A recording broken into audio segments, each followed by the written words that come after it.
Poetry Center, bringing poetry to Paterson since 1980 at Passaic County Community College.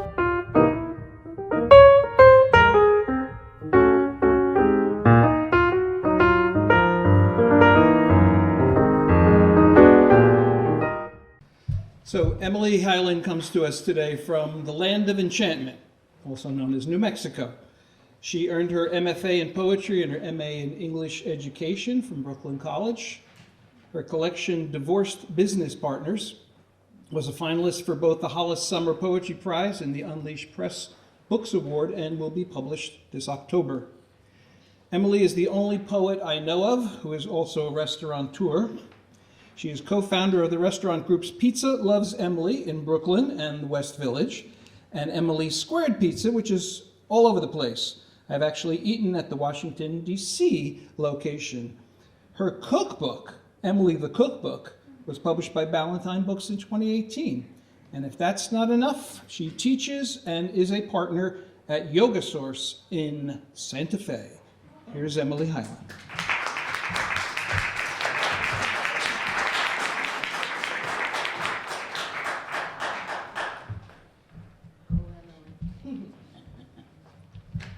Too tall. Okay, and congratulations, Miriam. Same to you. Cheers. Hi, everybody. Thank you so much for coming out today. So I'll read just right from the middle of the drama.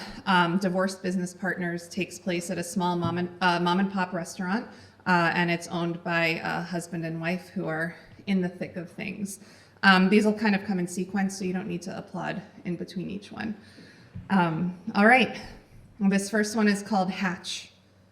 Brad and I just had another argument mid-service. It was horrible, the yelling in front of staff and guests again. I've come out for air. Joey's taking a break from the line, so I lean against bricks while Joey chain smokes and ruminates. He tells me you're a beam of light. He paces in orbit in a half-moon pattern around me, and each footstep he takes clings the hatch near the latch. I can't see stars beyond the fuzzy city mug of gray, but we're aglow in the halo of street lamp and car light tuned into this landscape's hum. I tell him there are these things I want to say. I say, there's a lot unspoken between us. I lean. He continues to patrol this true moment, continues to smoke, to look at me, and then to look away. We look out beyond the weedy chain link, past cars beeping down Atlantic. Then he notices I bite my lip. He tells me, you bite your lip when you hesitate. I know he's right. I also spin my ring with my right thumb and pointer in hot circles like a race car burning the pavement around a track. Near the end, he stays out with her until sunrise, sitting on the grassy knoll of the William Vale Hotel, watching jetsam catch moonlight on the river. We made out, he tells me later. Then I threw up and took a car home. I've been staying out until the bars close with Joey on Saturdays anyway, ripping coasters into sawdust while drinking IPA. I've been asking him to kiss me, tugging on his coat or trying to wriggle my hand into his in an Uber over the bridge back to Brooklyn. He always keeps the boundary. I don't even realize how much I want to break my marriage. A week after Brad leaves, we have to shoot a PR piece. The director has us stand together, keep saying closer. Then once we're as close as the fiction insists, he cues me to say, I love pizza, and then Brad to say, and I love you. Then for us to look at each other and give the camera a wedding altar kiss. The piece doesn't air. And this is called Assault with a Canvas Bag, or I don't even know how to read it. Assault with a weapon struck through canvas bag. So assault with a canvas bag. Is it true? I ask him on the street outside the restaurant. He's moving in with her. He looks off, out of focus, a dragonfly zips by. I ask again, and when I ask, how long has it been? He says with a dead arrow, it's none of your business. And there's this moment of space in between my breath in and my breath out where I still in the dark ice of this impossible storyline, as if curled into the nook of him, watching a plot unfold like in Birdman, then pulling apart to look at each other, astonished and ask, what just happened? I throw a seltzer can at his chest, then shove him from the sink in my breast. I don't see red, as they say, move first as witness to myself undone in fury, then lose any track of action. I know I swung my bag and screamed. I know I kept trying and trying to wake him back up. Where has he gone, the man who took my hand across the streets? The men from the barber shop pour out to break up the scene. My service team peeks out from the restaurant window, lighting candles. And as it goes, 2 officers are strolling by. So when I sort of come out of my initial gaze, I stand handcuffed, my stuff strewn across the street. I hear the well and wallop of my sounds somewhere between howls and mourning sobs. I hear the barber urge, be calm, but I can't steady. Seeing past to Brad, who does look calm. On his phone, he stands away, collar still correctly creased, the white of his shirt unsullied, untouched, hair neat. He looks away, chest steered down the street towards where she lives, and he heads out as I'm taken in. And then Laura Boss, don't be embarrassed. Going to the bathroom in central booking.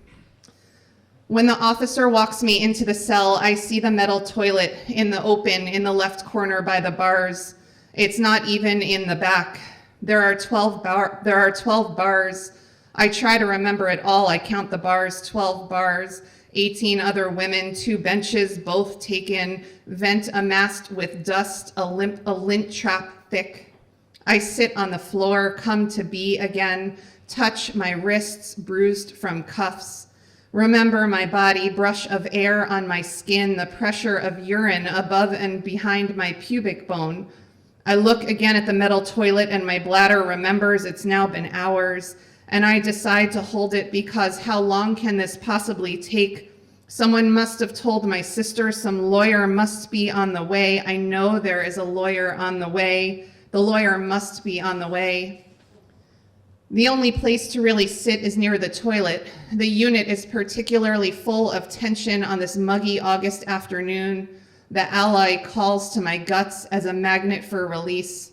I admit how badly I need to go. I tell myself we're just a bunch of women sitting on the floor. Someone in here has pulled down her pants before, I'm almost sure. I'm going to have to do this soon, so I might as well do it now.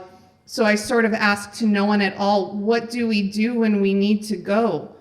A cellmate tells me, yell to the CO for toilet tissue. She'll bring you some from the roll. I thank my friend and press my body to the bars. It feels unnatural to shout like I would to Mom from the TV room when she'd call for dinner and we'd call back. The group is amused by my soft caw out, so someone hollers. I'm grateful her voice booms and bellows for me down the hall. The CO gives me a few sheets. Thank God I only have to pee. I study the toilet, my complete foe, see the gunk and crud and film around the seat. I plan to squat. I take a breath and look around, unbutton and unzip my jeans, then slowly pull the denim down. And as I start to feel the stream, a fart comes out. I can't control, it's loud and long, a foghorn blow that's thick with shame, and on the beat a peer roars out, hot damn, this bitch has got some gas. Another laughs loud and slaps her leg. She could shoot a car across the state. The whole cell is rolling on the ground. I wipe so quick I feel the wet all down my thigh. I sort of roll my eyes, then smile too. Realize the glue in this long, short spell, any chance to break the buzz of dwell and hot ennui, an act of craft. I have more left, so toot again, and we all crack up so hard it hurts against the concrete floor, where we'll all together later lay our heads and wait our turns until we go. Thank you very much.